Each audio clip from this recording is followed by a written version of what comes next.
Hi dears, ഒരു customer ഈ picture തന്നിട്ട് എന്നോട് ഈ മോഡലിലാണ് സ്റ്റിച്ച് ചെയ്യാൻ പറഞ്ഞത്. എനിക്ക് തന്ന മെറ്റീരിയൽ എന്ന് പറയുന്നത് ഹക്കോബ മെറ്റീരിയലാണ്, അതിലാണ് സ്റ്റിച്ച് ചെയ്യുന്നത്. ഇതൊരു 2.5 മീറ്ററോളം ഹക്കോബ മെറ്റീരിയലാണ്. ലൈനിങ് ക്രേപ്പ് 2 മീറ്ററാണ് തന്നേക്കുന്നത്. അപ്പോൾ ഞാൻ ഇതേ മോഡലിൽ ഒരു പ്ലീറ്റഡ് അംബ്രല്ല കട്ട് കുർത്തിയാണ് സ്റ്റിച്ച് ചെയ്യാൻ പോണത്. അപ്പോൾ എല്ലാവരും വീഡിയോ മുഴുവനായിട്ടും കാണുക. ഈ പിക്ക് പോലെ വന്നിട്ടുണ്ടെങ്കിൽ ഒന്ന് ലൈക്ക് ചെയ്ത് കമൻറ്റ് ചെയ്തേക്കണേ. ഇച്ചിരി മെലിഞ്ഞിട്ടുള്ള കുട്ടിയാണ്, അപ്പോൾ 2.5 മീറ്റർ മതിയാവും. അപ്പോൾ അതിന് വേണ്ടി ഞാൻ ആദ്യം യോക്ക് പാർട്ട് വെട്ടാനായിട്ട് പോവുകയാണ്. യോക്ക് പാർട്ട് നമുക്ക് 15 or 16 ഇഞ്ചസ് കൊടുക്കാം. ഞാനിവിടെ 16 ആണ് കൊടുക്കുന്നത്. അതിനുശേഷം നമുക്ക് കഴുത്തകലം നോക്കാം. പിന്നെ ബോട്ട് നെക്കാണ് കുട്ടി വെക്കാൻ പറഞ്ഞത്. അപ്പോൾ നമുക്കൊരു 4 ഇഞ്ചസൊക്കെയാണ് ബോട്ട് നെക്കിന് വേണ്ടി വെക്കുന്നത്. പക്ഷേ ഒത്തിരി സ്കൾട്ടായിട്ടുള്ള കുട്ടിയായതുകൊണ്ട് ഞാനൊരു 3.5 ഒക്കെ എടുക്കുന്നുള്ളേ. അപ്പോൾ നമുക്കത് മാർക്ക് ചെയ്യാം. 3.5 ആണ് നമുക്ക് കറക്റ്റ് വേണ്ടതെങ്കിൽ ഒരു 3.25 അടയാളപ്പെടുത്താവും. അതിനുശേഷം ഷോൾഡർ നോക്കിയിട്ട് 1/2 ഇഞ്ച് എക്സ്ട്രാ കൂടി ഷോൾഡറിൻ്റെ അവിടെ കൊടുക്കുക. പിന്നെ അവിടെ നിന്ന് കൈക്കുഴി എത്രയാണ് വേണ്ടത്, 6 ആണോ 6.5 ആണോ 7 ആണോ ഒക്കെ നോക്കിയിട്ട് നമ്മൾ ആ കറക്റ്റ് നോക്കിയിട്ട്, എനിക്കവിടെ 7 or 6.5 ആണ് കിട്ടിയത്. ഞാനത് കറക്റ്റ് അടയാളപ്പെടുത്തി. അവിടെ നിന്നൊരു 1.5 ഇഞ്ച് നമ്മൾ അടയാളപ്പെടുത്തിയതിന് ശേഷം എത്രയാണ് നമ്മൾ ചെസ്റ്റിൻ്റെ അവിടെ വരുന്നത് അതും കൂടെ ഒന്ന് നോക്കി അടയാളപ്പെടുത്തി ആ കർവ് ഷേപ്പ് കൊടുത്ത് ആം ഹോൾ ഒന്ന് വരച്ചെടുക്കുക. ആം ഹോൾ അതിന് ശേഷം നമുക്ക് താഴത്തെ പാർട്ട് എത്രയാണ് ഇഞ്ചസ് വരുന്നതെന്ന് നോക്കിയിട്ട് തയ്യൽ തുമ്പോടെ കൊടുത്തിട്ട് നമുക്കൊന്ന് അത് അടയാളപ്പെടുത്തി കട്ട് ചെയ്തെടുക്കാം.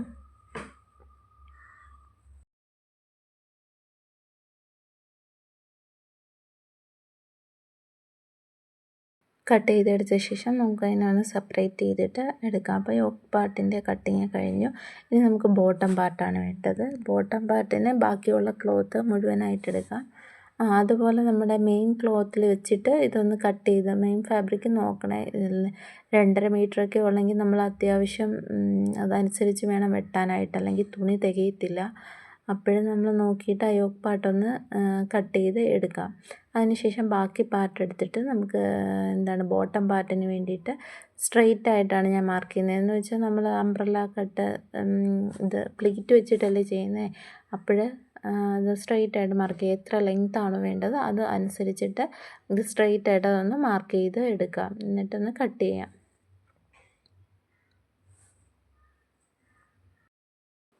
അപ്പോൾ അത് കഴിഞ്ഞു. ഇനി നമുക്ക് കഴുത്താണ് വെട്ടേണ്ടത്. കഴുത്തിന് ഞാൻ സ്റ്റിഫ് വെച്ച് കൊടുക്കുവാണ്. ബോട്ട് നെക്കാണ് സ്റ്റിച്ച് ചെയ്യുന്നത്. ഞാൻ പറഞ്ഞു 3.25 3.5 സ്റ്റിച്ച് ചെയ്യുമ്പോൾ എനിക്ക് കിട്ടണം. അതുകൊണ്ട് ഞാൻ അവിടെ 3.25 കൊടുക്കുകയാണ്. എന്നിട്ട് ഇറക്കം നിങ്ങൾക്ക് 4 ആണോ വേണ്ടത് എത്രയാണെന്ന് വെച്ചാൽ അത്രയും മാർക്ക് ചെയ്തിട്ട് നമുക്കതൊരു ബോക്സ് പോലെ വരച്ചിട്ട്, കാണാൻ പറ്റുന്നുണ്ട്, ബോക്സ് പോലെ വരച്ചിട്ട് ഒരു കർവ് ഷേപ്പ് കൊടുത്ത് പിന്നെ 1 ഇഞ്ച് ഇട്ടിട്ട് നമുക്കൊന്ന് കട്ട് ചെയ്ത് എടുക്കാം. കട്ട് ചെയ്തെടുത്തു.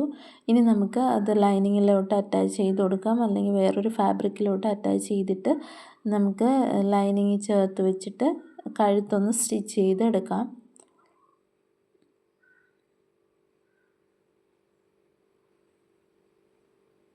ഞാനിപ്പോൾ വേറൊരു ക്ലോത്തിലാണ് വെച്ച് അറ്റാച്ച് ചെയ്തത്. അതിന് ശേഷം ആ സൈഡെല്ലാം ഒന്ന് നമുക്ക് വെട്ടിക്കളഞ്ഞിട്ട് സൈഡൊക്കെ ഒന്ന് മടക്കി സ്റ്റിച്ച് ചെയ്ത് എടുക്കാം. ഇനി നമുക്ക് മെയിൻ ഫാബ്രിക് എടുത്തിട്ട് അതിനോട് ലൈനിങ്ങും കൂടി ചേർത്ത് വെച്ചിട്ട് നമുക്ക് കഴുത്തൊന്ന് സ്റ്റിച്ച് ചെയ്തിട്ട് മടക്കി ഒന്ന് തയ്ച്ചെടുക്കാം കഴുത്ത്. ഞാൻ മാർക്ക് ചെയ്തിട്ടാണ് കട്ട് ചെയ്യുന്നത്, മാർക്ക് ചെയ്തിട്ടാണ് സ്റ്റിച്ച് ചെയ്യുന്നത് കഴുത്ത്. അതിനുശേഷം കട്ട് ചെയ്തിട്ട് നമ്മൾ ചെറിയ ചെറിയ കട്ടിങ്സ് കൊടുത്തിട്ട് സ്റ്റിഫിലും കൂടെ കൊടുത്തിട്ട് വേണം നമുക്ക് തിരിച്ച് കഴുത്തെടുക്കാനായിട്ട്. അപ്പോഴേ ഇച്ചിരി കൂടെ നല്ല പെർഫെക്റ്റായിട്ട് നമുക്ക് വരും കഴുത്ത്. അതിനുശേഷം ഞാൻ തയ്യൽ കൊടുക്കുന്നില്ല അവിടെ. എന്നിട്ട് നമ്മുടെ ലൈനിങ്ങും മെയിൻ ഫാബ്രിക്കും കൂടെ ഒന്ന് ജോയിൻ ചെയ്തെടുക്കുകയാണ്. എല്ലാ സൈഡും കൂടെ ഒന്ന് ജോയിൻ ചെയ്തെടുക്കാം.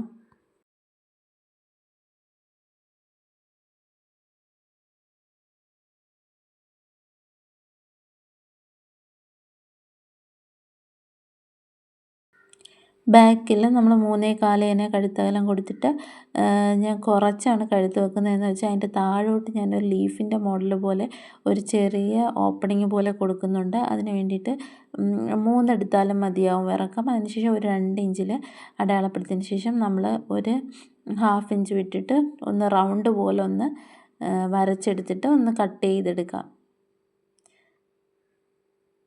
ഇത് എന്നോട് അങ്ങനെ സ്റ്റിച്ച് ചെയ്യാൻ പറഞ്ഞതുകൊണ്ടാണ് ഞാനിങ്ങനെ ഓപ്പണിങ് കൊടുക്കുന്നത്. എന്നിട്ട് അതിന് ശേഷം അവിടെ ഞാനൊരു കെട്ട് പോലെ 2 ഇത് വള്ളി വെച്ച് കൊടുത്തിട്ട് അവിടെ കെട്ട് പോലെ ചെയ്യുന്നുണ്ട്.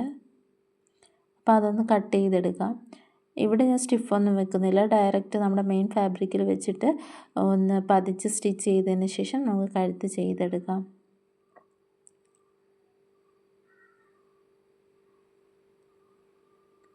മെയിൻ ഫാബ്രിക്കിന് മേലെ വെച്ച് നമുക്കൊന്ന് സ്റ്റിച്ച് ചെയ്തെടുക്കാം.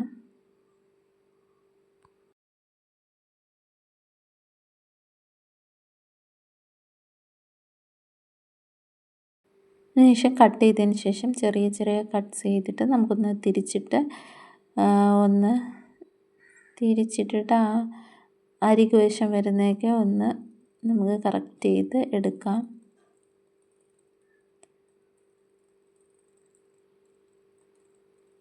ഇനി നമുക്ക് ഷോൾഡർ രണ്ടും ഒന്ന് ജോയിൻ ചെയ്തെടുക്കാം.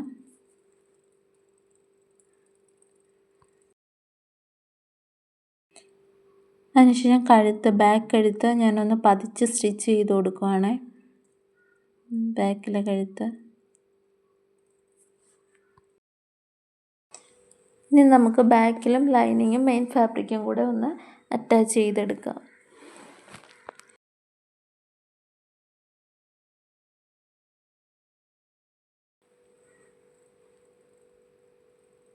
ഇനി നമുക്ക് കൈ കട്ട് ചെയ്തെടുക്കാം. എനിക്ക് എൻ്റെ ആകെ ഇത്ര ഫാബ്രിക്കാണ് ബാക്കി അധികം ഉണ്ടായിരുന്നത്. അത് നമ്മൾ ലെങ്ത് അനുസരിച്ച് ചെയ്തതിന് ശേഷം മുകളിൽ നിന്ന് ഒരു 3 ഇഞ്ച് താഴോട്ട് കൊടുത്തിട്ട് നമുക്ക് അതൊന്ന് ആം ഹോളിൻ്റെ ആ ഷേപ്പിനൊന്ന് വരച്ചെടുക്കാം. എന്നിട്ട് ഞാൻ വരച്ചെടുത്ത ശേഷം 2 സൈഡിൽ ഞാൻ തുണി വെച്ച് അറ്റാച്ച് ചെയ്ത് കൊടുത്തേ. എങ്കിലേ എനിക്ക് കറക്റ്റ് വണ്ണത്തിന് കൈവണ്ണത്തിന് കിട്ടത്തുള്ളൂ. തുണി കുറവായതുകൊണ്ടാണ് അങ്ങനെ ചെയ്തത്. ഇനി അരികുവശം ഒന്ന് മടക്കിയടിക്കാം. 2 കൈയുടെയും അരികുവശം ഒന്ന് മടക്കി അടിച്ചെടുക്കാം. ഇനി നമുക്ക് മെയിൻ യോക്ക് പാർട്ടുമായിട്ട് ഈ കൈ ഒന്ന് അറ്റാച്ച് ചെയ്ത് കൊടുക്കാം.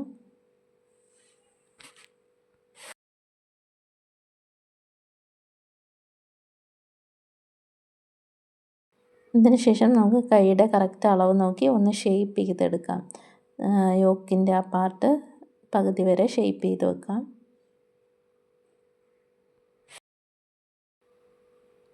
അതിനുശേഷം ഞാൻ ലൈനിങ് ഫാബ്രിക് ബോട്ടത്തിന് വേണ്ടി ബാക്കിയുള്ള ഫാബ്രിക് അതേപടി 2ആയിട്ട് കട്ട് ചെയ്ത് എടുത്തേക്കുവാണ്. അത് മെയിൻ ഫാബ്രിക്കിനേക്കാളും ഒരു 2 ഇഞ്ച് കുറച്ചിട്ട് വേണം നമ്മൾ ലൈനിങ് എടുക്കാനായിട്ട്. എന്നിട്ട് അതിലും ഞാൻ പ്ലീറ്റ്സ് ഇട്ട് കൊടുക്കുവാണ്. അതിലും പിന്നെ മെയിൻ ഫാബ്രിക്സിലും ഞാൻ ഇതേപോലെ പ്ലീറ്റ് ഇട്ട് കൊടുത്തിട്ട് രണ്ടും കൂടെ ഒന്ന് ജോയിൻ ചെയ്തെടുക്കുവാണ്. ജോയിൻ ചെയ്തെടുത്തതിന് ശേഷം നമുക്കിതിന് ചെയ്യാനുള്ളതെന്ന് വെച്ചാൽ യോക്ക് പാർട്ടിൻ്റെ അളവിന് വേണം നമ്മൾ ഞൊറിവിട്ട് കൊടുക്കാനായിട്ട്.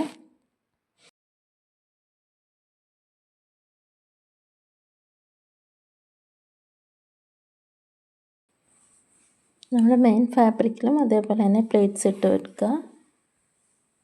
അതിന് ശേഷം നമ്മുടെ യോക്ക് പാർട്ടുമായിട്ട് അറ്റാച്ച് ചെയ്തെടുക്കുക.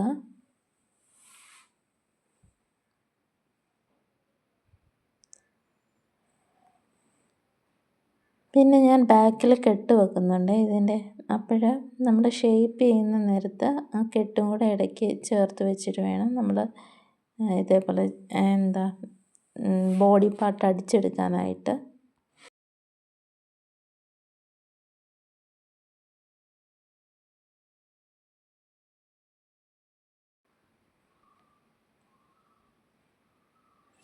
അപ്പോൾ ആ ബാക്കിലെ കെട്ടും കൂടെ വെച്ച് കൊടുത്തിട്ട് ഞാൻ സൈഡൊന്ന് സ്റ്റിച്ച് ചെയ്ത് കറക്റ്റ് അളവ് നോക്കിയിട്ട് സ്റ്റിച്ച് ചെയ്ത് താഴെ വരെയും സ്റ്റിച്ച് ചെയ്തെടുക്കുവാണ്. അതിനുശേഷം ലൈനിങ്ങിൻ്റെ താഴത്തെ അരികോശവും കൂടെ മടക്കി സ്റ്റിച്ച് ചെയ്തതിന് ശേഷം നമ്മുടെ മെയിൻ ഫാബ്രിക്കും കൂടെ ഒന്ന് താഴ്വശം മടക്കി സ്റ്റിച്ച് ചെയ്യാം.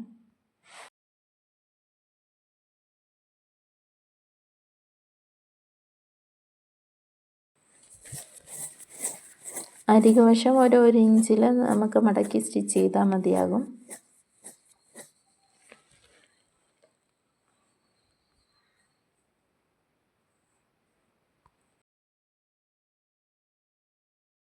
അപ്പോൾ ഇതാണ് ഡ്രസ്സിൻ്റെ ഫൈനൽ ലുക്ക് എന്ന് പറയുന്നത്. എല്ലാവർക്കും ഇഷ്ടപ്പെട്ടോ? ഇഷ്ടപ്പെട്ടെങ്കിൽ ഒന്ന് ലൈക്ക് ചെയ്ത് കമൻറ്റ് കൂടെ ചെയ്തേക്കണേ.